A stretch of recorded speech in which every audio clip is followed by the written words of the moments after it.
உலகெங்கும் உள்ள மெகா தொலைக்காட்சி நேயர்கள் அனைவருக்கும் உங்களுடைய வெல்னஸ் குருஜியுடைய அன்பான வணக்கங்கள். உணவே மருந்து. உணவு, நீர், காற்று, உடல் சுத்தி, மனோசுத்தி, ஆத்ம சுத்தி, அபியாசம் மற்றும் தூக்கம், இந்த 8 விஷயங்களை ஒருங்கிணைத்து வாழக்கூடிய நம்முடைய உடலுக்கு ஏற்றாற்போல், வாத பித்த கப உடலுக்கு ஏற்றாற்போல் என்ன செய்தால் நன்றாக இருக்குங்கிற ஒரு புரிதலோடு ஆரோக்கியமான வாழ்க்கையையும், நோயுற்றிருந்தால் குணப்படுத்தக்கூடிய வழிமுறைகளையும், தீர்க்க முடியாத மரபணு நோய்களாக இருந்தாலும் கூட நோய்களுடைய தீவிரத்தை குறைத்து கொள்ளக்கூடிய வழிமுறைகளையும் சொல்லிக் கொடுக்கக்கூடிய சிகிச்சை முறை தான் ஆயுர்வேத மருத்துவ முறை.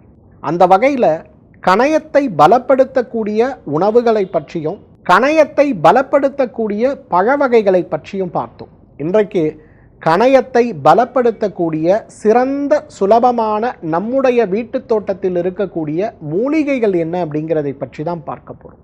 கணையம் அப்படின்னாலே சர்க்கரை நோய் தான் நமக்கு ஞாபகம் வருது. ஆனால் அது மட்டும் இல்லாமல் கணையத்தொற்றுன்னு சொல்லக்கூடிய பேங்க்ரியாடைட்டிஸ், கணைய புற்றுநோயின்னு சொல்லக்கூடிய பேங்க்ரியாட்டிக் கேன்சர், கணையத்தில் இருக்கக்கூடிய மிக மோசமான விஷயங்களில் ஒன்றாக இருக்கக்கூடிய கணையத்தில் இருக்கக்கூடிய கற்கள், அதீத குடிப்பழக்கத்தால் ஏற்படுகின்ற கணைய அழற்சி நோயின்னு சொல்லக்கூடிய இன்ஃப்ளமேஷன், அக்யூட் மற்றும் கிரானிக் பேங்க்ரியாடைட்டிஸ்ன்னு சொல்லக்கூடிய நோய்கள் ஏற்படும் போது வலிகளும் வேதனைகளும் வாந்தியும் மயக்கமும் நம்மை விரட்டி விடுவதை பார்க்க முடியும். 100 கிலோ எடை இருக்கக்கூடிய ஒரு மனிதன் கூட கணைய நோயினால் பாதிக்கப்படும் போது 100 நாட்களிலேயே 30-40 கிலோ இழந்து போய் பார்ப்பதற்கே பரிதாபமான ஒரு நிலையை அடைந்து விடுவதையும் நம்ம பார்க்கிறோம். நவீன மருத்துவம் என்னதான் வளர்ந்த மருத்துவமாக என்று நாம் பார்த்தாலும் கூட இன்றைக்கு கணைய நோய்களை குணப்படுத்தக்கூடிய வழிமுறைகள் இருக்கிறதான்னு கேட்டால் கேள்விக்குறியாகத்தான் இருக்கிறத பார்க்கணும்.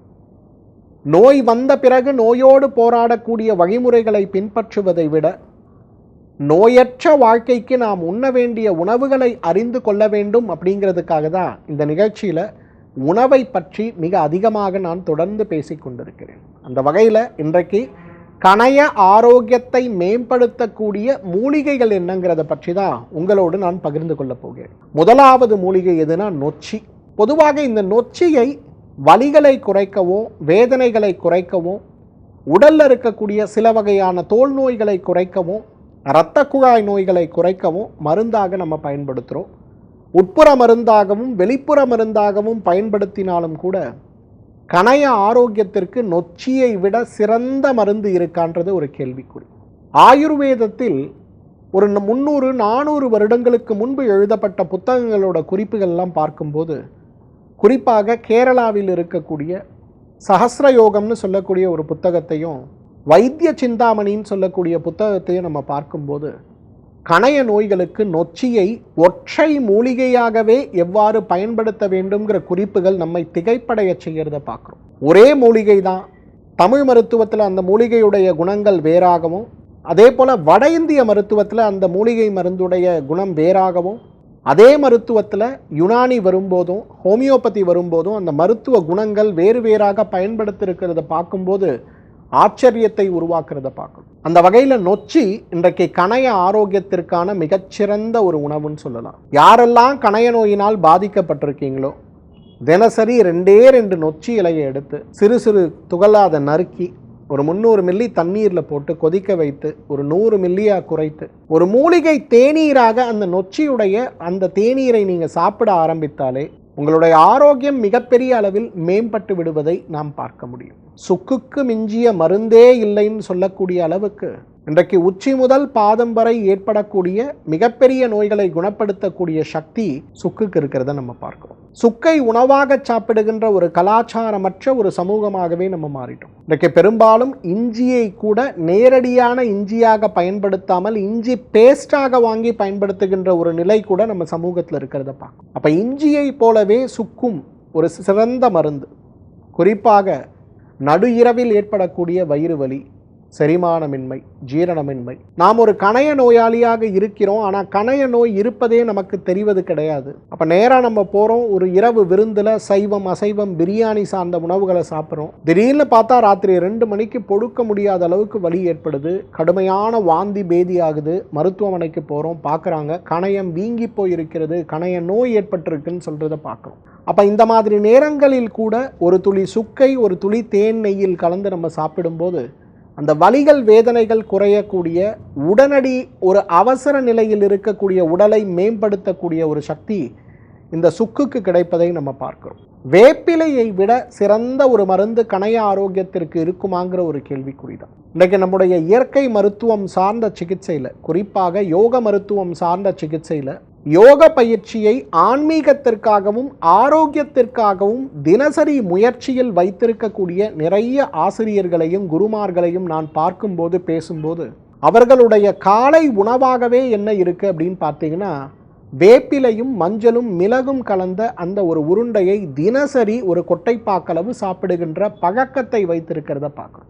கொட்டைப்பாக்களவு இருக்கக்கூடிய இந்த பழத்தை, வேப்பிலை மற்றும் மஞ்சள் மிளகை கொட்டைப்பாக்களவு அவங்க சாப்பிடும்போது மூலாதார சக்கரத்திலிருந்து சஹஸ்ரஹார சக்கரம் வரை இருக்கக்கூடிய சக்தி ஓட்டங்கள் சீராக்கப்படுகிறது.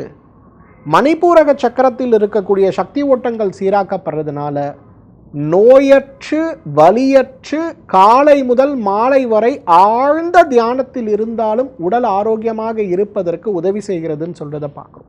அந்த அளவுக்கு வேப்பிலை மிகச்சிறந்த ஒரு மருந்து இன்றைக்கு கணைய ஆரோக்கியத்திற்காக. அரத்தைன்னு சொல்லுவோம், இஞ்சி வகை தாவரம், சிற்றரத்தை பேரரத்தைன்னு சொல்லுவோம். இந்த சிற்றரத்தை அப்படிங்கிறது மூட்டு வலிகளுக்கோ உடலில் தேங்கி கிடக்கக்கூடிய வாத நீரையும் வெளியேற்ற மிகச்சிறந்த ஒரு மருந்து. பேரரத்தை அதே போல் கவுட்டுன்னு சொல்லக்கூடிய ஆர்த்ரைட்டிஸ் நோய்க்கு மிகப்பெரிய மருந்தாக இருக்கிறத நம்ம பார்க்கணும். அப்போ இந்த சிற்றரத்தை பேரரத்தை வலிகளுக்காகத்தான் மருத்துவ முறையில் பயன்படுத்தப்படுகிறதே தவிர கணைய ஆரோக்கியத்திற்கு இதைவிட சிறந்த மருந்து இல்லை. சில சர்க்கரை நோயாளிகள் என்னிடத்தில் வரும்போது அவர்களுடைய சர்க்கரை எப்பொழுதுமே 350, 400, 500ன்னு இருக்கிறத நான் பார்த்துருக்கேன்.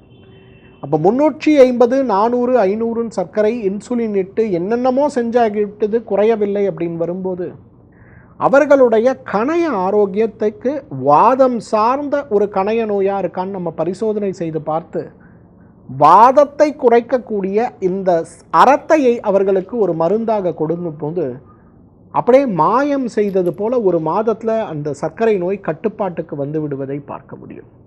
நிறைய ஆச்சரியமாக வந்து சொல்லுவாங்க, எப்படி இது சாத்தியம், அரத்தைக்கும் சர்க்கரை நோய்க்கும் என்ன சார் சம்பந்தம்பாங்க. ஆனால் வாதம் சார்ந்த பாங்க்ரியாடைட்டிஸ் சார்ந்த நோய்களுக்கு இன்றைக்கு அரத்தையை விட சிறந்த மருந்து இருக்குமாங்கிறது ஒரு கேள்விக்குறிதான்.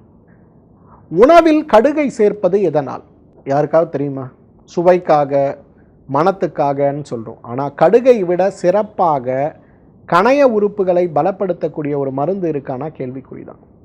இன்றைக்கு நிறைய வகையான மூலிகை மருந்துகளை நாம் பார்க்கிறோம். இந்த மருந்துகள் ஏன் நாம் மருந்தாக பயன்படுத்துகிறோங்கிற ஒரு கேள்வி கூட நம்ம யாரும் கேட்கறது இல்லை, பழக்கமாக பயன்படுத்துகிறோம். கடுகை விட சிறப்பாக உடல் ஆரோக்கியத்தை மேம்படுத்தக்கூடிய, குறிப்பாக கணைய ஆரோக்கியத்தை மேம்படுத்தக்கூடிய ஏதேனும் மருந்து இருக்குமா அப்படிங்கிற கேள்விக்குறிதான். கணைய ஆரோக்கியத்திற்கு மிகப்பெரிய அளவில் உதவி செய்கின்ற 6 மருந்துகளில் ஒன்று எதுன்னு பார்த்தீங்கன்னா கடுகு தான். கடுகை உணவாக சாப்பிட்டாலும், கடுகு எண்ணெயில் தயாரிக்கக்கூடிய உணவுகளை நாம் சாப்பிட்டாலுமே கணைய பாதிப்புகள் குணமாகிறதையும் கணையம் சார்ந்த நோய்கள் குறைந்து போகிறதையும் நம்ம பார்க்க முடியும். கொள்ளு, உடலில் எங்கெல்லாம் கொழுப்புகள் தேங்கி இருக்கோ அந்த கொழுப்புகளை கரைப்பதற்கு உணவாகவே கொடுக்கின்ற ஒரு மருந்து எதுனா கொள்ளு தான். ஆனால் கொள்ளு கணையத்திற்கான மிகச்சிறந்த மருந்து. ஏன் குதிரைக்கு நம்ம கொள்ளு கொடுக்குறோம்? ஆற்றலை வழங்குவதற்காக, ஓடுகின்ற வேகத்தை அதிகரிப்பதற்காக, பொதி சுமப்பதற்காக, வழக்கமாக செய்யக்கூடிய வேலையை விட கூடுதல் வேலை செய்ய வேண்டிய நிலையும் வரும்போது அந்த இடத்துல கொள்ளு ஒரு மிகச்சிறந்த உணவாக நம்ம குதிரைக்கு கொடுக்குறோம். நாம் ஏன் கொள்ளு சாப்பிடணும்? ஏன்னா கணைய ஆரோக்கியத்தை மேம்படுத்தி இன்சுலின் ரெசிஸ்டன்ஸை குறைக்கக்கூடிய சக்தி கொள்ளுக்கு உண்டு.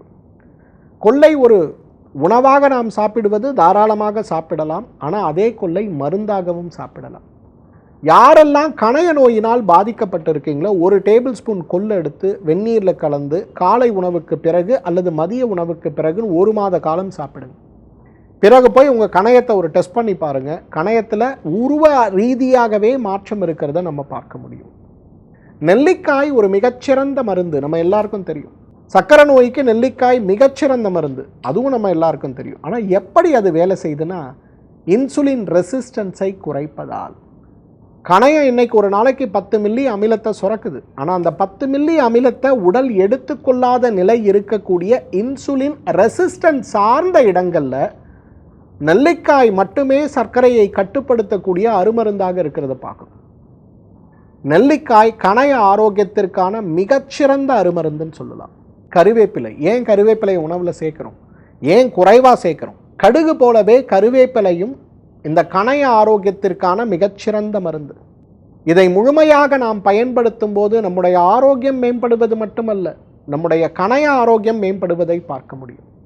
கொத்துமல்லி மற்றும் இஞ்சி இதெல்லாம் இன்றைக்கி சாதாரணமாக சமையலில் சேர்க்கக்கூடிய உணவாக இருந்தாலும் கூட இதையே மருந்தாக நம்ம பயன்படுத்தும் போது நம்முடைய கணைய ஆரோக்கியம் மேம்படுவதை பார்க்க முடியும்.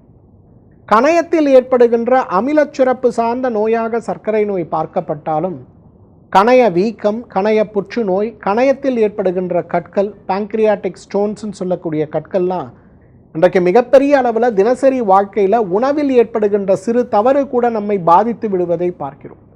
அப்போ இது சார்ந்த சிரமங்களை மாற்றி உடலை ஆரோக்கியப்படுத்த வேண்டும் அப்படின்னு வரும்போது இன்றைக்கு இந்த 10 மூலிகைகள் சுலபமானது.